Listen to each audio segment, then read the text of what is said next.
Hello everybody, Christian from the Coin Dictionary here, and today we're going to be speaking about everything you'd want to know on the 1951 Deutsche Mark coin, going over its values, information, history, mintage, and other, context in which it was made. But I want to thank mashops.com for sponsoring this video. They're a trusted online marketplace with a really nice selection of ancient US and world coins, paper money, stamps, and other collectibles.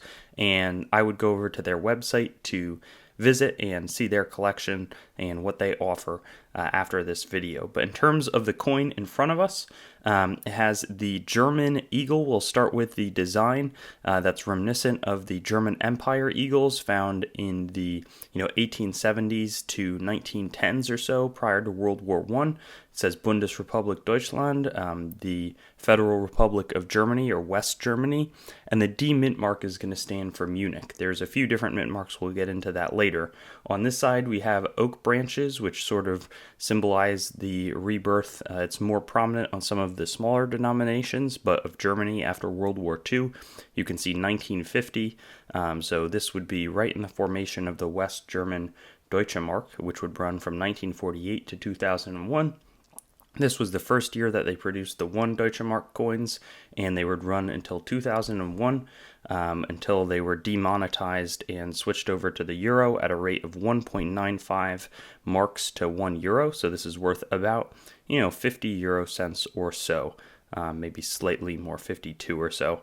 But the coin may have some value beyond that depending on its condition. In terms of its weight, it's about 5.5 grams, so it's relatively similar to a US quarter. And the coins themselves were also minted with the F mint mark, which would have stood for Stuttgart, Karlsruhe for G, and then Hamburg for J. The D is going to mean, again, Munich. And this was the highest mintage date on the 1 mark coin. So there were 60 million minted with the D mint mark, 69 million with the F, 39 at G, and then 61 million with the J mint mark. In terms of their value, if you have one, this is well circulated, so it's really going to be linked to its exchange value. But if you have a coin that's like a really nice AU or uncirculated coin, that's probably going to be worth in the range of $3 to $5 US, so there can be some collectability. And if you have one in really, really nice condition with great toning or something, then that can be, that can range $10, $20, $30. So there can be a fair amount of upside. But the eagle's head has a little bit of different different designs over time, changing in 1970 to 71. And then there's 2 different obverses that run from 71 to 73.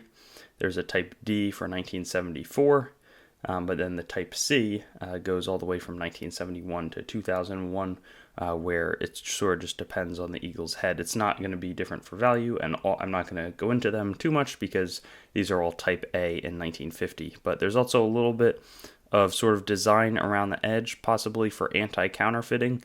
But just super interesting. At the same time, of course, there's the East German mark, and those coins, those are officially 1-to-1 with the West German, but there was a lot more inflation and devaluation, so in reality it fluctuated between 5 and 10 East German marks was 1 West German mark.